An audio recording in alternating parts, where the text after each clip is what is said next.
Kirby, Kirby, Kirby. This little puffball is one of Nintendo's most recognizable characters. There has been over 20 different Kirby games released over the years, and I think it's safe to say that this little guy has built quite the franchise. This year, we're even going to see a new Kirby title, with Kirby Planet Robobot on the way for the 3DS. I myself am a huge Kirby fan, so that's why today I thought it would be a fun idea to talk about the series a little bit. So here are 7 cool things about Kirby.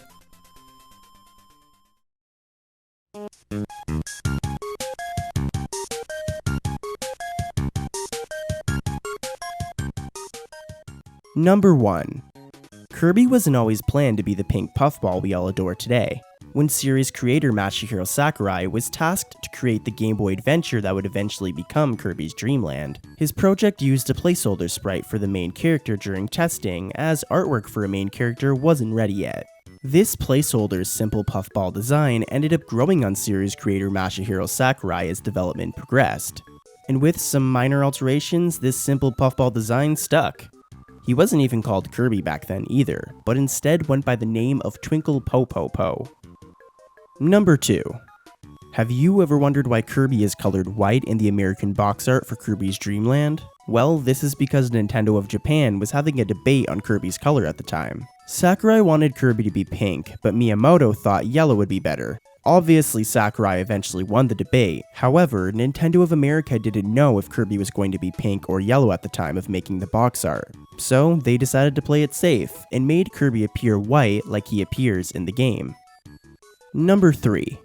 Take a closer look at Kirby's box art over the years. One big difference soon becomes obvious between the Japanese and North American releases. In the Japanese versions, the box art almost always features Kirby looking cute and happy. But the North American box arts for Kirby games are edited to make Kirby look angry. It's thought this may be an attempt by Nintendo of America to make Kirby look cooler as well as sell better to Western audiences.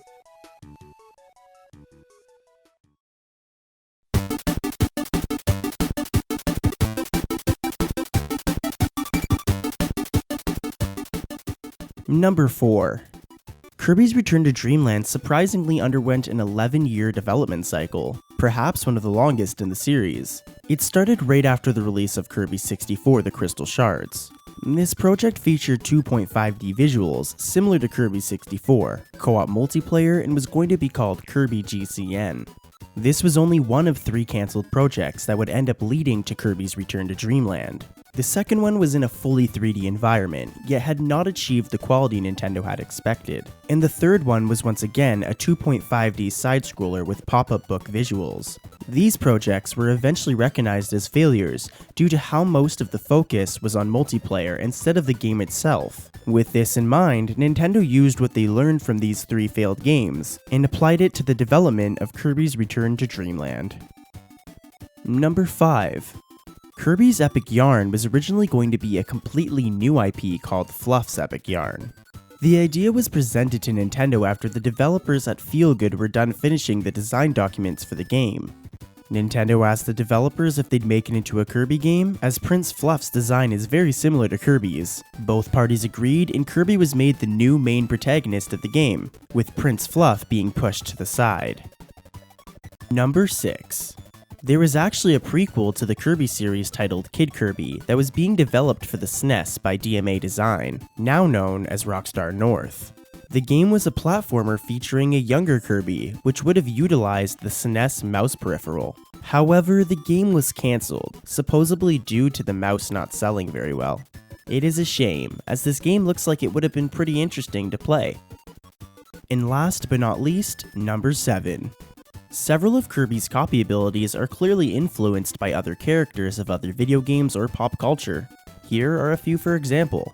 When Kirby gets the yo-yo ability, he wears a cap and bears a resemblance to Ness from Earthbound. The combination of a yo-yo and cap has a strong association with Ness, making this a very clear reference. Or Sword Kirby, who bears a strong resemblance to Link from the Legend of Zelda series, and like Link can shoot sword beams at full health. Despite minor differences in the hat and sword designs, this is clearly an intentional reference. And last but not least, though it is not 100% confirmed, Whip Kirby is a possible reference to Indiana Jones, as Jones has an extendable coiled whip which can be used to grab objects. Kirby also has Jones's hat, only with a star motif. Well, there you go. 7 cool things about Kirby. I'm the Skull Kid, and as always, I hope you learned something new.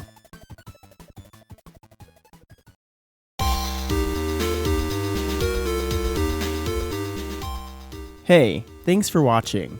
I really hope you guys enjoyed this video, and if you did, you can always help me out by leaving a like or a comment. And if you're new, don't be afraid to subscribe, that way you're updated whenever I upload a new video.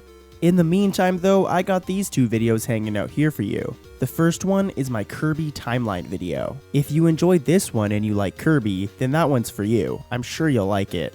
The other video is my Legend of Zelda 7 Things About video. If you're a fan of Zelda, I'm sure you'll enjoy that. For now though, thanks for watching. I'm the Skull Kid, and I'll see you on my next video.